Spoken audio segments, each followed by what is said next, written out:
All right, let's dive right into this explainer of Victor Odasnac's brilliant book, The Distracted. Now, look, if you're a busy professional, you are probably getting bombarded like every single day with promises about how AI is going to 10x your productivity, clear out that inbox, and basically just do your thinking for you. But Odasnac, he argues something much deeper is going on. AI isn't just a software update for your industry, it's profoundly colliding with human nature.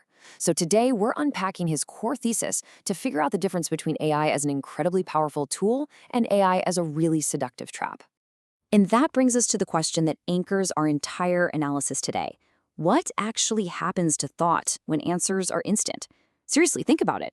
When the machine can just do the heavy lifting in seconds, drafting that awful email, summarizing a 50-page report, giving you a dozen marketing ideas before you even blink, who does it help you become?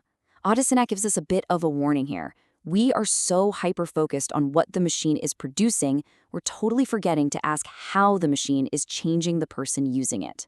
So here's our roadmap for the day. We'll look at the mirror with a motor, the cognitive divide, the velvet cage of comfort, the death of friction, the new professional aristocracy, and finally, choosing your friction. Basically, we're reframing AI from just a cheap productivity hack into a powerful framework for your daily judgment. Kicking things off with Section 1, the mirror with the motor, or amplifying human intent. You know, the public conversation usually treats AI like this giant intelligence hose. We just assume we can stand under it with a bucket. And well, whoever gets the wettest wins, right?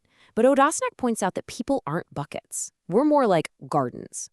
AI is a mirror with a motor attached. It doesn't just reflect the intent we bring to it, it absolutely accelerates it. If you bring deep curiosity and purpose to your work, AI amplifies that. It makes you incredibly capable. But if you show up with laziness, fatigue, or just a desire to drift through your Tuesday, it gives that drift running shoes. It makes checking out incredibly comfortable. Moving right along to Section 2, the cognitive divide, and how we actually use the machine. So the crucial thing to grasp here is that this divide isn't about the early adopters versus the tech refusers. We're all using it. The divide is entirely about the posture you take when you're faced with a complex task, or worse, a blank page. And let's be honest, the blank page is rude. It just sits there, white and smug, demanding you put in effort. The cognitive divide happens in that tiny, uncomfortable split second right before you ask the machine for help. Are you using the tool to dive deeper into the problem? Or are you using it as a pillow to avoid the discomfort of thinking altogether? This is really where the rubber meets the road for professionals. On one hand, you have the person who uses AI as a vending machine. They face a hard decision or a complex strategy doc, and they just say, "Can you just write this for me?" They completely outsource the struggle of thought. But then you have the professional who uses AI like a gym. They write their own messy, terrible thoughts down first, and then they ask the AI, "Hey, what am I missing? Where's my logic weak? Challenge my assumptions." The vending machine dulls your mind, but the gym builds your capacity.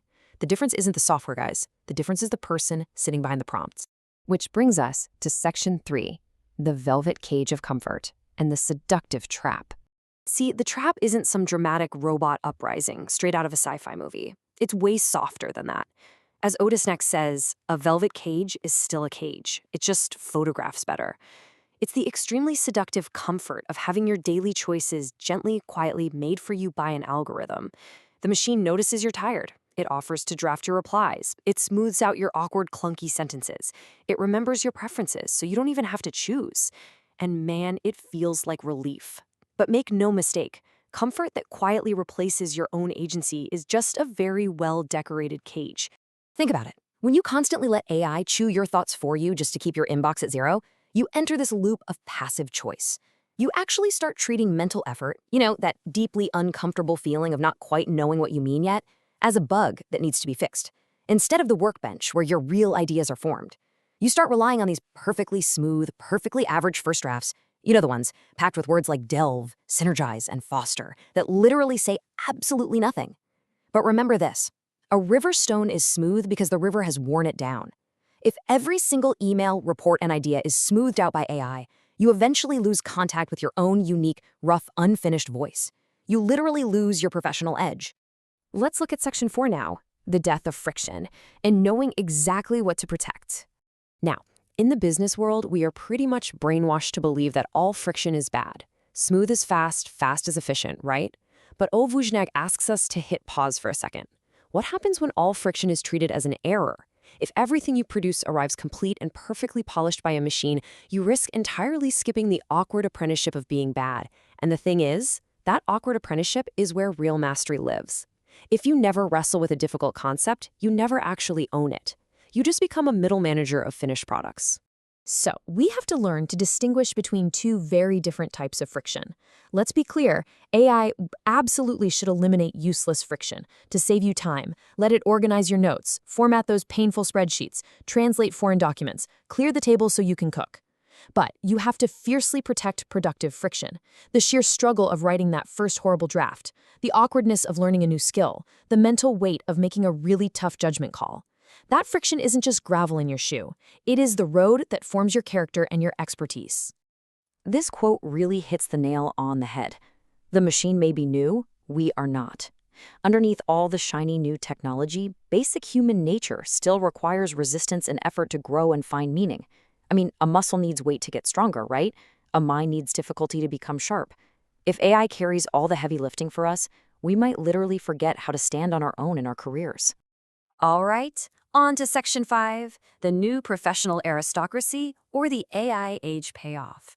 Because AI makes average output practically free, being able to just generate a standard report or some basic marketing copy, that is no longer a competitive advantage. The market is going to be absolutely flooded with polished, average content.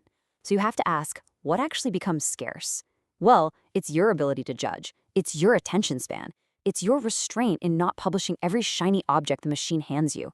In this new era, the professionals who rise to the top, the new aristocracy, are the ones who can direct the machine, rather than just sitting back and letting the machine direct them. And that brings us to taste. Taste is no longer just some abstract concept for artists or designers. It is the ultimate professional superpower you need to cultivate right now. When literally anyone can instantly generate 10 business strategies, the person who wins is the one with the trained attention to say, okay, this one is clever, but it completely misses the human element. This other one is the real answer. Taste is knowing the difference between a sentence that is technically correct and a sentence that is actually alive. Which leads us to our final section, number 6, choosing your friction and the framework to do it. Odasnac gives us a really clear, practical path forward here. First, absolutely use AI to automate the soul-crushing admin work. Remove the friction that wastes your life. But second, fiercely protect the friction that forms your life and skills. Third, make it a rule to try and write the first bad, ugly draft yourself. Get your own messy thoughts on the workbench before you ever invite the machine into the room. And finally, when you do use AI, use it as a sparring partner. Ask it to find holes in your logic rather than just decorating the thoughts you already had. By following these steps, you literally transform AI from a comfortable couch that sedates you into a ladder that builds your capacity. And Odasnac reminds us with this powerful thought. Choose what you practice, because what you practice is what you become. You are making small choices every single day about whether to rent out your mind or intentionally direct your own professional life.